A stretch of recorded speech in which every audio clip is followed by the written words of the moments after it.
Okay, so this isn't a PHP tutorial, but I thought it'd be pretty fun to create something with jQuery, since I get a lot of jQuery requests. Basically what this is going to do is we're going to have a simple button on a page, and we're going to click it, and we'll have a little scroll button, a scroll header come down and show us some information about what we've done. So you can find this on the likes of Twitter and some other websites.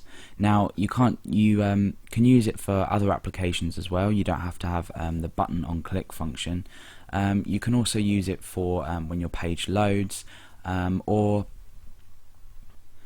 for form validation when you type text. So it's quite easy to use in a variety of different applications.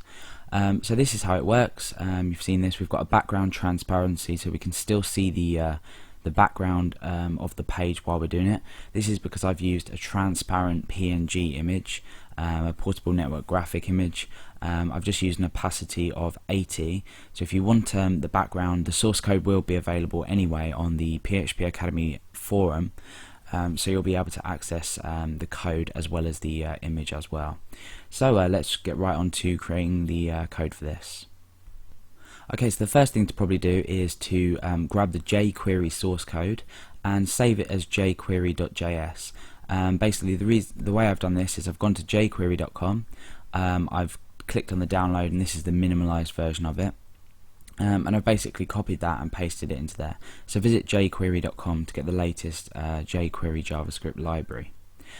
Okay, so the next thing we're going to do is we're going to set up our index.php, and we're going to create the header basically in the way that doesn't have the functionality, so we can see how it works as we go. And to do this, I've got a CSS file called hscroll.css, and we've also got hscroll.javascript, which is where all the JavaScript code will go, the jQuery code, in order for us to animate this. So I'm going to start by creating a simple HTML document with the header and the body. Okay, so I'm going to set my background color through this way. You can do it through CSS, but I'm doing this just for shorthand. So I'm going to set it to 5599BB, and what this gives us, if we just come and preview it, is a nice blue background here, so quite a calming blue background. Okay, so the next thing we want to do is we want to create a div called header. And what I'm going to do is I'm going to come down, I'm going to type div id equals header, and then I'm going to end the div. Now we won't need to put anything in here. The reason why is because jQuery will handle that for us, and it will put the information or the data that we need in there, the message that we're going to display. But we are going to be using this space for testing purposes. Now at the moment you can see, we'll type something a bit more. This is a message. If we were to come back to our browser, you can see that all we get at the moment is this is a message. So what we want is we want a background on here. We want it to come right up to the edges of the page, and then eventually we're going to make it scroll. So what we need to do is we need to change our hscroll.css file. It's blank at the moment, but first of all I'm going to include it. So what I'm going to do is I'm going to say link href equals hscroll.css, rel equals style sheet, and type equals text/CSS.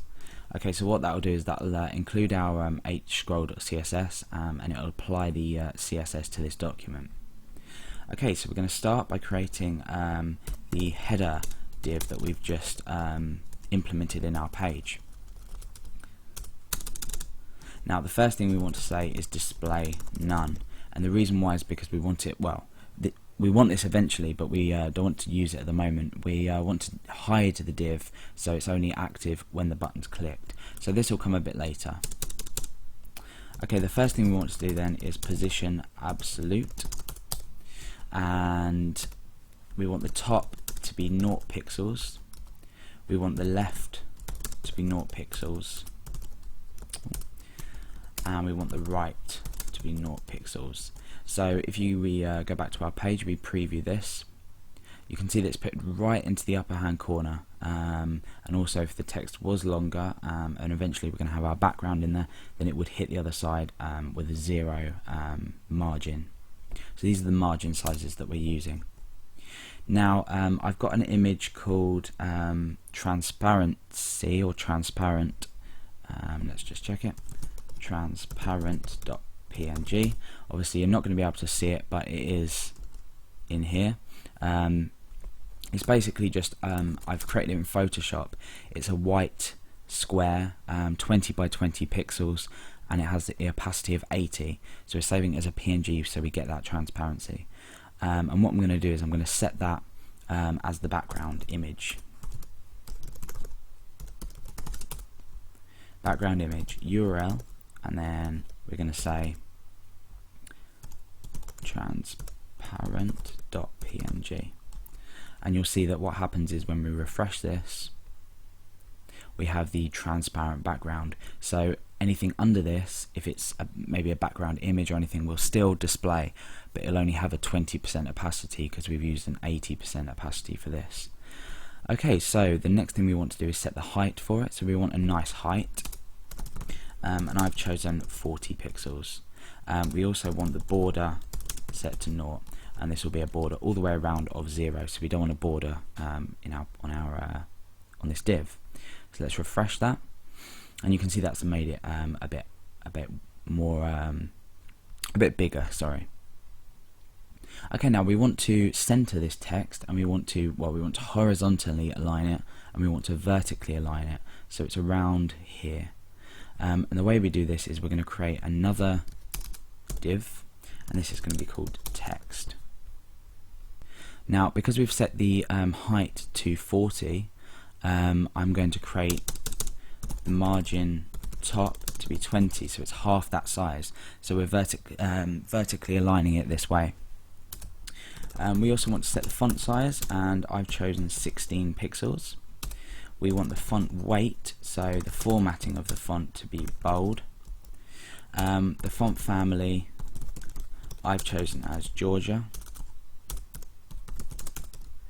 and the line height is 0 px. Now the line height is basically the height between the start and the end of the line, the text that you've written. So we want this as 0 because we want to position it properly with the margin top, considering it's half the length of half the height of the height we've set in the header.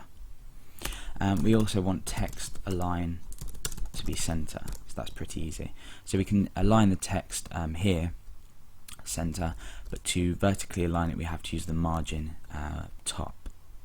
Okay, so let's check that out, see what's happened. Okay, so obviously nothing has happened because we haven't included div text in here at all. So what we're going to do is we're going to come back to our index page, and we're just going to put this text inside a div, and that's obviously ID text, and we end the div there. So now when we preview it, we have our text in the center.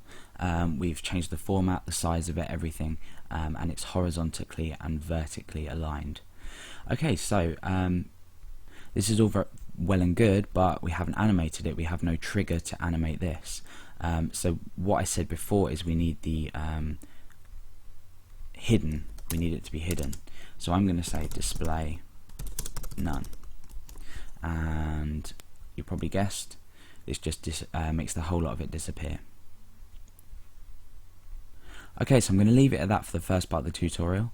In the second part of the tutorial, we're going to create the hscroll.js file, what this is going to do is it's going to allow us to click a button or place this function anywhere on our page, and the function inside here is going to simply pop it out and then give it a delay, so a delay of a certain amount of seconds, and this is all customizable from the function. So the parameters that we give it are going to display the div, but it's also going to say how quick does it pop out and the delay it takes before it goes back in as well. Okay, so that will be in the second part of this tutorial.